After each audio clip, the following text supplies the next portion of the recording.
नमस्कार, मैं doctor Ashish Kumar Shringi, department of drawing and painting, government college Bundi. अभी तक हमने पिछले वीडियोस में प्रागैतिहासिक चित्रकला, अजंता, पाल चित्रशैली, अपभ्रंश शैली, राजस्थानी शैली का अध्ययन किया है। इसके पश्चात हम बात कर रहे हैं आज मुग़ल चित्रशैली की। राजस्थानी चित्रशैली और मुग़ल चित्रशैली दोनों लगभग समान समय पर अर्थात पैरेलल एक साथ चली।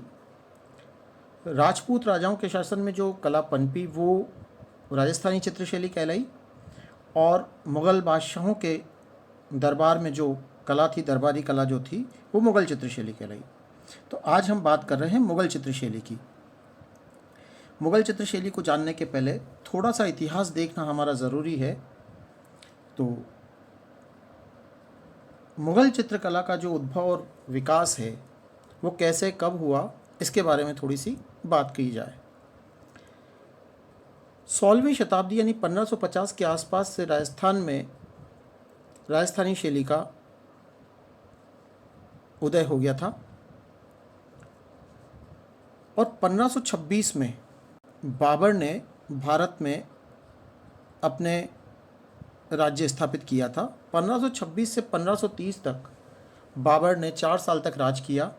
ये वो दौर था जो पूरे अपना साम्राज्य कायम करने के लिए बाबर ने यहाँ इस्तेमाल किया। यहाँ पर इस समय पर कोई विशेष चित्रशैली नहीं पनप पाई। उसके बाद जो दूसरा दौर आया वो था हुमायूं का। हुमायूं 1530 से 1540 तक रहा और फिर बाद में शेर शाह सूरी के कारण वो शासन खोकर वापस लौट गया और 1555-56 में वो वापस मुग़ल शासक रहा। इसके बाद दौर आया अकबर का। 1556 से 1605 ईस्वी तक ये जो काल था अकबर का, इस समय से ही ख़ास तौर से मुग़ल शैली शुरू होती है। इसके बारे में आगे बात करेंगे। अकबर के बाद उसका बेटा जहांगीर 1605 से 1627 ईस्वी तक गद्दी नशीन रहा। जहांगीर के बाद शाहजहां 1628 से 1658 तक, औरंगज़ेब 1658 से 1707 ईस्वी तक, बहादुर शाह प्रथम 1707 से 1712 तक, जहांदार शाह 1712 से 1713 तक और फ़र्रुख सियर 1713 से 1719 तक मुग़ल शैली के संरक्षक रहे या मुग़ल शासक रहे। अब इस दौर में कैसे कैसे चित्रकला पनपी, क्या हुआ, इसके बारे में हम बात करते हैं। ये जो टाइम पीरियड था वो मुग़ल बादशाहों का टाइम पीरियड था। तो बाबर की हम बात करें तो बाबर जब भारत में आया था तो उस समय उसका सारा जीवन जो था वो लड़ाइयों में बीता और उस समय शांति का कोई माहौल नहीं था, इसलिए उस समय कोई कला मुग़ल शैली नहीं पनप पाई थी।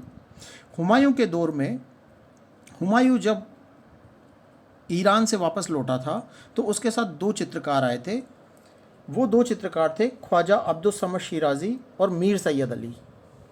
ख्वाजा अब्दुल समद शिराज़ी और मीर सैयद अली जो थे वो सफ़वी शैली के कलाकार थे, ईरानी सफ़वी शैली के कलाकार थे। ये जब यहाँ आए तो इन्होंने स्थानीय कलाकारों के साथ चित्रकला का चित्रशाला में, दरबार में चित्रण कार्य शुरू किया। अब जो यहाँ पर जो चित्रकला चल रही थी ये बेसिकली पारसी चित्रकला, पर्शियन आर्ट यानी ईरानी कला हम जिसको कहते हैं, उससे इसका उदय हुआ। जैसे हमने राजस्थानी शैली के बारे में देखा था कि राजस्थानी शैली का जो विकास था वो हुआ था अपभ्रंश शैली से, जबकि मुग़ल चित्रशैली का जो विकास हुआ वो हुआ ईरानी चित्रशैली से। यानी ईरानी चित्रशैली और स्थानीय भारतीय शैलियों के मिश्रण से जो कला पनपी वो मुग़ल चित्रशैली के रूप में विकसित हुई आगे जाकर। तो शुरुआती दौर में जो कला यहाँ बन रही थी मुग़ल दरबार में वो थी ईरानी चित्रशैली। तो ईरानी चित्रशैली को या पर्शियन आर्ट को थोड़ा सा समझना हमारा ज़रूरी है। ये जो पेंटिंग्स यहाँ आप देख रहे हैं ये पेंटिंग्स पर्शियन पेंटिंग्स हैं, ईरानी पेंटिंग्स हैं। तो इनमें क्या ख़ास बात थी, पहले ईरानी कला के बारे में हम थोड़ा सा देख लें, उसके बाद हम मुग़ल चित्रशैली की बात करेंगे। ईरानी चित्रकला क्या थी? ईरानी जो कला है वो रेखा प्रधान है, यानी कि उसमें रेखाओं का बहुत महत्व है। रेखाएं सपाट है किंतु गतिशील और बहुत बारीक रेखांकन था ईरानी कला में। ईरानी कला का ये प्रभाव आपको मुगलकालीन कला में दिखाई देगा। ईरानी कला पर अजंता और जापानी तथा चीनी चित्रकला का प्रभाव भी स्पष्ट रूप से देखा जा सकता है। ईरानी कला में एक और ख़ास बात थी सपाट रंगांकन, यानी फ्लैट कलर्स थे, कहीं भी छाया प्रकाश का प्रयोग नहीं किया गया था। वो सपाट रंगांकन था, छाया प्रकाश का प्रभाव नहीं था। मुख्य आकृतियों में चटकीले रंग भरे जाते थे और पृष्ठभूमि यानी बैकग्राउंड में लाइट कलर्स, हल्के रंग का प्रयोग किया गया था। रंग कैसे थे? मीनाकारी के समान चमकदार। जैसे हम ज्वेलरी में मीनाकारी का काम देखते हैं तो जैसे वो शाइनिंग जो होती है, उसी तरह से ईरानी चित्रकला में मीनाकारी के समान चमकदार रंगों का प्रयोग किया गया था। इसके अलावा रूप जो थे वो अलंकारिक थे। अलंकारिक जो रूप थे वो क्या क्या थे? भवनों की जालियाँ, जैसे जो वास्तुकला का जो प्रयोग किया गया था चित्रकला में, उसमें जो भवनों की जालियाँ बनाई वो बहुत डेकोरेटिव थी।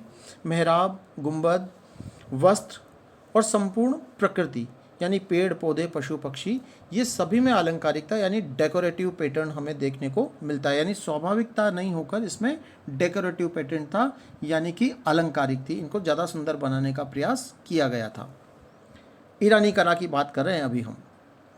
इसके अलावा ईरानी कला में एक और ख़ास बात थी कि आकृतियाँ जो थी वो पतली दुबली नाजुक सी आकृतियाँ बनाई जाती थी। स्त्री आकृतियों को लताओं के समान, जैसे बेल होती है पेड़ की लिपटी हुई, इस तरह से जो लयात्मकता उस बेल में होती है, वैसी लताओं के समान कोमल आकृतियाँ जो थी, स्त्री आकृतियाँ, वो ईरानी शैली में बन रही थी। प्रकृति के अंकन में नैसर्गिकता के स्थान पर ज्यामितीय, यानी अभी तक जो हमने राजस्थानी शैली के जितने भी हमने प्रकृति का अंकन देखा है, यहाँ पर प्रकृति का अंकन बिल्कुल डिफरेंट हो जाता है। इसके बारे में जब मुगल चित्रशैली की विस्तार से चर्चा करेंगे तो बात आगे आएगी, लेकिन ये बात आप लोग ध्यान रखें कि मुगल चित्रशैली की जो प्रकृति है वो राजस्थानी चित्रशैली की प्रकृति से कंप्लीटली डिफरेंट है। तो एक तो उसमें क्या था कि ज्यामितीयता थी किसमें? ईरानी चित्रशैली में, और यही बात मुगल चित्रशैली में आ जाती है बाद में। ज्यामितीयता कहाँ कहाँ पर है? गार्डन, तो गार्डन का जो डिज़ाइन है वो बड़ा ज्योमेट्रिकल डिज़ाइन है, और वृक्षों में भी ज्यामितीयता है।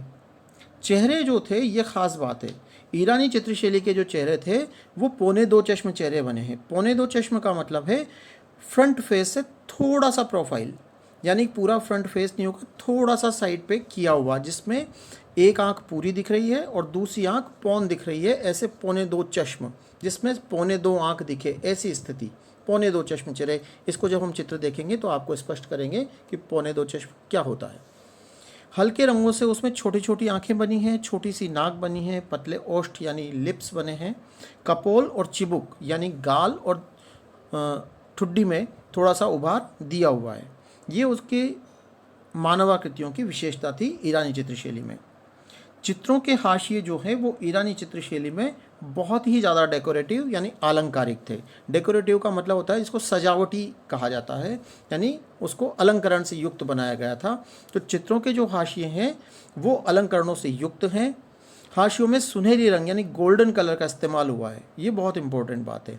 राजस्थानी चित्रशैली जब हम पढ़ रहे थे तो वहाँ पर हाशिए यानी जो बाउंड्रीज़ हैं उसकी वो सादा पीले और लाल रंग, सिंदूरी रंग में बनाई थी, जबकि ईरानी चित्रशैली के जो हाशिए हैं वो हाशिए बहुत ज़्यादा डेकोरेटिव और उनमें गोल्डन कलर का प्रयोग हुआ है।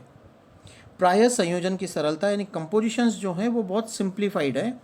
आकृतियाँ कभी कभी हाशियों से बाहर निकली हुई हैं, ये भी एक इम्पॉर्टेंट बात है कि ईरानी चित्रशैली के जो हाशिए हैं उनमें कभी कभी पेंटिंग का कुछ भाग बाहर निकल गया है। ये आगे हम चित्रों में देख के आपको बताएंगे कि किस तरह से बाउंड्री के अंदर वो पेंटिंग के कुछ हिस्से बाहर निकले हैं। प्रकृति का अंकन पृष्ठभूमि में मानवीय भावों से अछूता है, यानी जैसे हम राजस्थानी कला की बात कर रहे थे तो राजस्थानी कला में प्रकृति का अंकन मानवीय भावों से रागात्मक संबंध रखने वाला था। यानी जैसा भाव मानव आकृतियों में दिखाया है वैसा का वैसा भाव ही प्रकृति में भी दिखाया है। तो वहाँ पर प्रकृति और मानवीय भावों में भावात्मक एकता है। लेकिन यहाँ पर यानी कि मुगल चित्रशैली में और ईरानी चित्रशैली में आपको प्रकृति में और मानवीय रूपों में भावात्मक एकता का अभाव दिखेगा, यानी प्रकृति बिल्कुल डिफरेंट है और मानवीय भाव बिल्कुल डिफरेंट है। ये एक खास बात इसमें है। प्राय ऊंचे क्षितिज का प्रयोग, ऊंचे क्षितिज का प्रयोग का मतलब है वो हॉरिजॉन्टल लाइन वो क्षितिज रेखा जहाँ पर ऊपर आसमान बनता है और उसके नीचे का सारा हिस्सा ज़मीन बनता है, वो चित्र में हॉरिजॉन्टल लाइन यानी क्षितिज रेखा कहलाती है। तो क्षितिज रेखा का प्रयोग जो था वो काफ़ी ऊपर किया गया, यानी आसमान के लिए कम स्थान चित्र में बनाया गया और बाकी सारा चित्र के स्पेस के लिए बनाया गया। ये ईरानी चित्रकला की कुछ मोटी विशेषताएं थी, इनको हम ध्यान में रखेंगे क्योंकि ये वो विशेषताएं हैं जो जिन्होंने आगे चलकर मुगल चित्रशैली के विकास में सहयोग किया या कहीं ना कहीं ये प्रभाव मुगल चित्रशैली में आया, इसलिए हमें ये सारी चीज़ें ध्यान में रखनी हैं। अब जो ईरानी शैली थी, उस ईरानी शैली में जो बातें थी, अगर हम देखें ईरानी शैली की बातें तो यहाँ पर आप देखेंगे कि ये जो ईरानी शैली के जो पेंटिंग्स आप देख रहे हैं, इन पेंटिंग्स में एक तो आप देखेंगे कि जो पहला चित्र है, इस पहले चित्र में आपको दिखेगा कि लेफ़्ट साइड पर ऊपर से पेड़ पौधों के साथ जो आकृतियाँ हैं वो बाहर बैकग्राउंड में निकली हुई दिखाई दे रही हैं। तो ये वो था कि हाशिए के बाहर भी हाशिए में जो पेंटिंग के कुछ रूप आ गए हैं, ये वो चीज़ें थी। इसके अलावा जहाँ पर हमने शुरुआत की थी इस पेंटिंग की,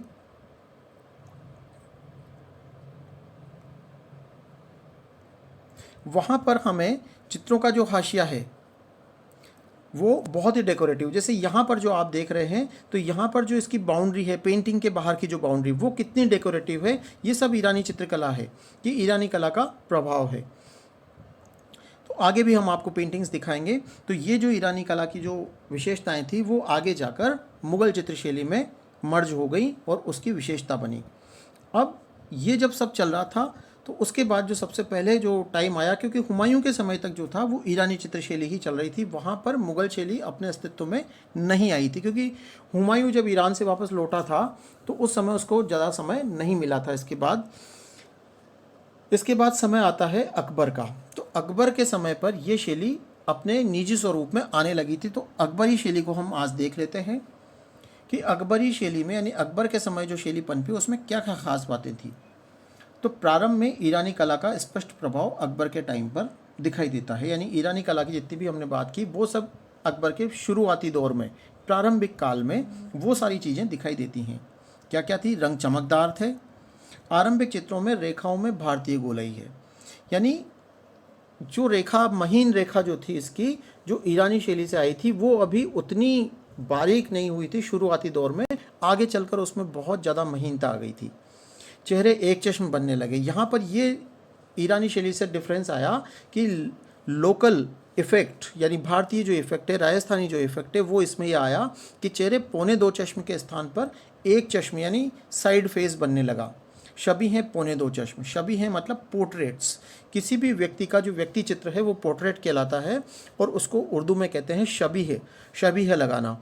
तो जितने भी पोर्ट्रेट्स बने मुग़ल शैली में वो शुरू में यानी अकबर के समय पर वो पौने दो चश्म बने हैं, जिसमें साइड फेस पूरा तरह से साइड नहीं होकर दूसरा हिस्सा, आधा जो चेहरे का हिस्सा है वो थोड़ा ज़्यादा दिख रहा है, वो पौने दो चश्म चेहरे बने हैं।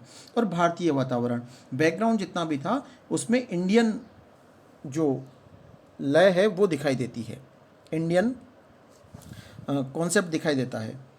मुद्राओं, वस्त्रों की फहरान और प्रकृति के अंकन में स्वाभाविकता है, यानी मानव आकृतियों की जो मुद्राएं हैं वो बहुत ही स्वाभाविक दिखाई देती हैं। वस्त्रों की फहरान यानी वस्त्र जो लंबे लंबे चोगे जामे वो पहनते थे, उनकी जो फहरान है उसमें और प्रकृति के अंकन में स्वाभाविकता आने लगी थी, जो कि हम देख रहे थे कि ईरानी शैली में अलंकरणात्मकता थी, वहाँ यहाँ पर स्वाभाविक होने लगी थी।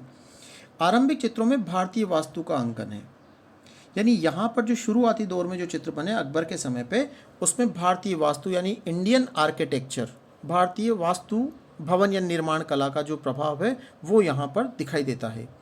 चित्र संयोजन जो है उसमें आवश्यक भीड़ भाड़ है। भीड़ भाड़ का मतलब 2 या 4 या ज़्यादा आकृतियों वाले संयोजन बने हैं, यानी उसमें बहुत सारी आकृतियाँ एक ही चित्र में बनाई गई है।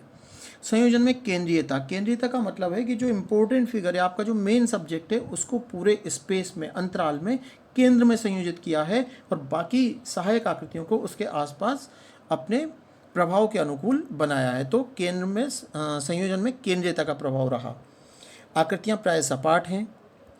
हाँ, अकबर के समय पे कौन कौन से ग्रंथ चित्रित हुए? ग्रंथ चित्रण की परंपरा यहाँ जारी रही।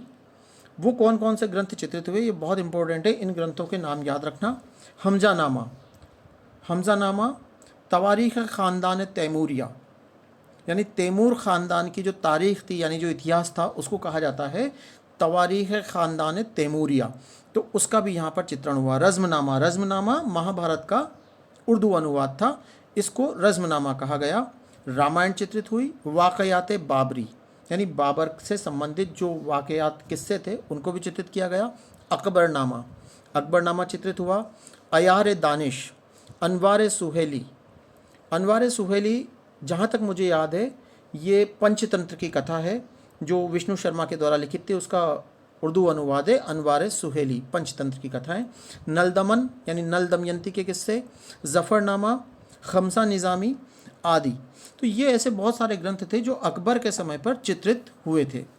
इस समय कौन कौन से चित्रकार इंपॉर्टेंट थे उनको भी हम देख लेते हैं। मीर सैयद अली और ख्वाजा अब्दुल शम्स शिराजी जो हुमायूं के साथ भारत आए थे, ये हुमायूं के साथ भारत आए थे ईरान से, जिन्होंने ईरानी सफ़ी शैली और यहाँ की स्थानीय शैलियों के मिश्रण से एक नई कला के जन्म देने में मदद की थी। ये वो दोनों कलाकार थे।